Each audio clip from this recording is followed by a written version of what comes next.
ರಾಜ್ಯದಲ್ಲಿ ಎಸ್ಎಸ್ಎಲ್ಸಿ ಪರೀಕ್ಷೆಯ ಒಟ್ಟು ಅಂಕ ಕಡಿತ ಮಾಡುವ ವಿಚಾರಕ್ಕೆ ಶಾಸಕ ಸುರೇಶ್ ಕುಮಾರ್ ತೀವ್ರ ಆಕ್ರೋಶ ವ್ಯಕ್ತಪಡಿಸಿದ್ದಾರೆ. 625ರಿಂದ 525ಕ್ಕೆ ಅಂಕ ಇಳಿಕೆ ಮಾಡುವ ಶಿಕ್ಷಣ ಇಲಾಖೆಯ ನಿರ್ಧಾರ ಖಂಡನೀಯ ಅಂತ ಹೇಳಿದ್ದಾರೆ. ಪರೀಕ್ಷೆ ಆರಂಭವಾದ ನಂತರ ಇಂಥ ತೀರ್ಮಾನ ಪ್ರಕಟಿಸೋದು ಸರ್ಕಾರದ ಗಂಭೀರತೆಯ ಕೊರತೆಯನ್ನ ತೋರಿಸುತ್ತೆ ಅಂತ ಟೀಕಿಸಿದ್ದಾರೆ.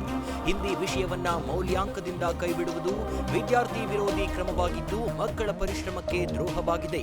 ಈ ನಿರ್ಧಾರ ರಾಜಕೀಯ ಪ್ರೇರಿತವಾಗಿದ್ದು ವಿದ್ಯಾರ್ಥಿಗಳ ಭವಿಷ್ಯ ಹಾಗೂ ಶಿಕ್ಷಣ ವ್ಯವಸ್ಥೆಯ ಮೇಲೆ ದುಷ್ಪರಿಣಾಮ ಬೀರುತ್ತೆ ಅಂತ ಆರೋಪಿಸಿದ್ದಾರೆ. ಬಿಸಿಲಿನ ತಾಪಕ್ಕೆ ಮೀಸಲು ಅರಣ್ಯ ಪ್ರದೇಶ ಬೆಂಕಿಗಾಹುತಿಯಾಗಿದೆ. ಚಿಕ್ಕಮಗಳೂರು ತಾಲೂಕಿನ ಚುರ್ಚೆಗುಡ್ಡ ಮೀಸಲು ಅರಣ್ಯದಲ್ಲಿ ಕಳೆದ 2 ದಿನಗಳಿಂದ ಬೆಂಕಿ ಹೊತ್ತಿ ಉರಿಯುತ್ತಿದೆ. ನಗರದ ಹೌಸಿಂಗ್ ಬೋರ್ಡ್ನ ಆರ್ಟಿಒ ಕಚೇರಿ ಹಿಂಭಾಗದ ಅರಣ್ಯ ಪ್ರದೇಶದಲ್ಲಿ ಕಾಣಿಸಿಕೊಂಡ ಬೆಂಕಿಯನ್ನ ನಂದಿಸಲು ಅಗ್ನಿಶಾಮಕ ಸಿಬ್ಬಂದಿಗಳು ಹರಸಾಹಸ ಪಡುತ್ತಿದ್ದಾರೆ. ಸ್ಥಳಕ್ಕೆ ಧಾವಿಸಿದ ಅಗ್ನಿಶಾಮಕ ದಳ ಬೆಂಕಿ ನಿಯಂತ್ರಣಕ್ಕೆ ಶ್ರಮಿಸುತ್ತಿದ್ದು ಅರಣ್ಯ ಪ್ರದೇಶದಲ್ಲಿ ಆತಂಕದ ವಾತಾವರಣ ನಿರ್ಮಾಣವಾಗಿದೆ. ಬೆಳಗಾವಿ ತಾಲೂಕಿನ ಚಚಡಿ ಗ್ರಾಮದಲ್ಲಿ ಅಕ್ರಮ ಸಾರಾಯಿ ಮಾರಾಟಕ್ಕೆ ಕಡಿವಾಣ ಹಾಕುವಂತೆ ಮಹಿಳೆಯರು ಪ್ರತಿಭಟನೆ ನಡೆಸಿದ್ದಾರೆ.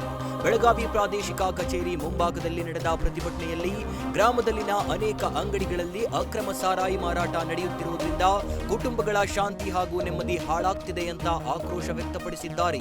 ತಕ್ಷಣವೇ ಎಂಎಸ್ಐಎಲ್ ಮದ್ಯದಂಗಡಿ ಹಾಗೂ ಅಕ್ರಮ ಸಾರಾಯಿ ಮಾರಾಟವನ್ನ ಬಂದ್ ಮಾಡಲು ಕ್ರಮ ಕೈಗೊಳ್ಳುವಂತೆ ಪ್ರಾದೇಶಿಕ ಆಯುಕ್ತರು, ಡಿಸಿ ಹಾಗೂ ಅಬಕಾರಿ ಇಲಾಖೆಗೆ ಮನವಿ ಸಲ್ಲಿಸಿದ್ದಾರೆ. ದೇಶಾದ್ಯಂತ ಶ್ರೀರಾಮನವಮಿ ಸಂಭ್ರಮ ಜೋರಾಗಿದ್ದು ಗಲ್ಲಿಗಲ್ಲಿಗಳಲ್ಲೂ ಜೈ ಶ್ರೀರಾಮ್ ಘೋಷಣೆ ಮೊಳಗ್ತಿದೆ.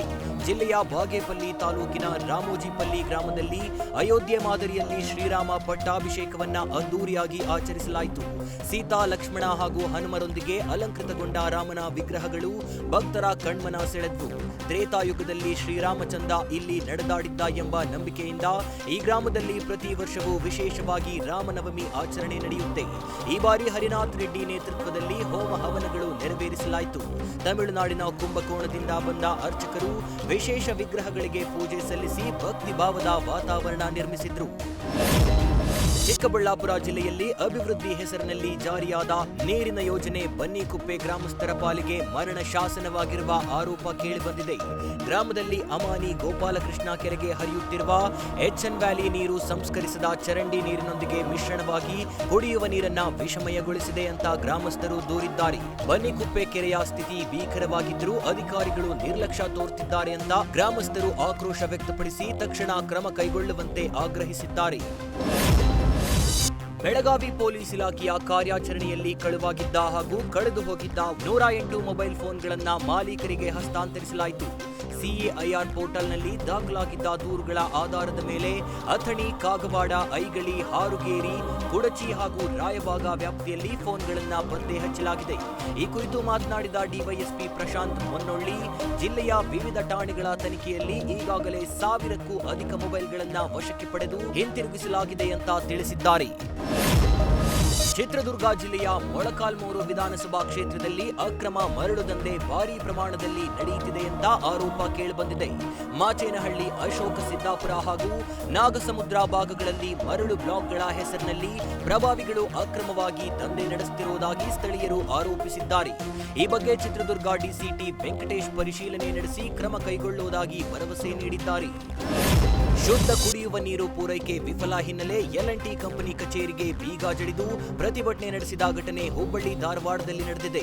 ಬೆಳಗ್ಗೆಯಿಂದಲೇ ಮಾಜಿ ಮೇಯರ್ ಹಾಗೂ ಪಾಲಿಕೆ ಸದಸ್ಯರು ಧರಣಿ ನಡೆಸಿ ಆಕ್ರೋಶ ವ್ಯಕ್ತಪಡಿಸಿದ್ದಾರೆ. ಸ್ಥಳಕ್ಕೆ ಆಗಮಿಸಿದ ಎಲ್&ಟಿ ಎಂಡಿ ಹರಿಪ್ರಸಾದ್ ಅವರನ್ನ ಸದಸ್ಯರು ತರಾಟೆಗೆ ತೆಗೆದುಕೊಂಡಿದ್ದಾರೆ.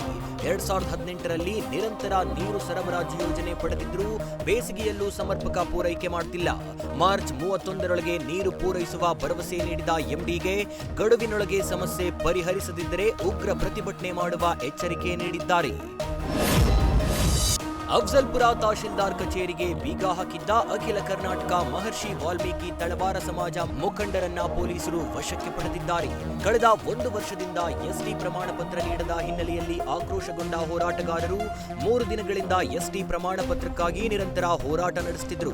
ಈ ವೇಳೆ ಅಫ್ಜಲ್ಪುರ ತಹಶೀಲ್ದಾರ್ ಕಚೇರಿಗೆ ಬೀಗ ಜಡಿದು ಆಕ್ರೋಶ ಹೊರಹಾಕಿದ್ರು. ಪ್ರತಿಭಟನೆ ತೀವ್ರ ಸ್ವರೂಪ ಪಡೆದುಕೊಳ್ಳುತ್ತಿದ್ದಂತೆ ಅಲರ್ಟ್ ಆದ ಅಫ್ಜಲ್ಪುರ ಪೊಲೀಸರು ತಹಶೀಲ್ದಾರ್ ಕಚೇರಿಗೆ ಬೀಗ ಹಾಕಿದ್ದ ಹೋರಾಟಗಾರರನ್ನ ಬಂಧಿಸಿದ್ದಾರೆ. ಕೋಲಾರದಲ್ಲಿ ಕಲಬೆರಕೆ ಹಾಲು ಪತ್ತೆಯಾಗಿದ್ದು, ಇದರ ಬೆನ್ನಲ್ಲೇ ಅಲರ್ಟ್ ಆದ ಜಿಲ್ಲಾಡಳಿತ ನಿರಂತರ ಕಾರ್ಯಾಚರಣೆ ನಡೆಸುತ್ತಿದೆ. 30 ಗ್ರಾಮಗಳಲ್ಲಿ ಅಧಿಕಾರಿಗಳು ದಾಳಿ ಮಾಡಿದ್ದು, ಈ ವೇಳೆ 48 ಮಾದರಿಗಳನ್ನು ಸಂಗ್ರಹಿಸಿ ಲ್ಯಾಬ್ಗೆ ಕಳಿಸಲಾಗಿತ್ತು. ಈ ಪೈಕಿ 18 ಮಾದರಿಗಳಲ್ಲಿ ಕಲಬೆರಕೆ ಹಾಲು ಪತ್ತೆಯಾಗಿದೆ ಅಂತ ಕೋಲಾರ ಜಿಲ್ಲಾಧಿಕಾರಿ ಡಾಕ್ಟರ್ ಎಂಆರ್ ರವಿ ತಿಳಿಸಿದ್ದಾರೆ.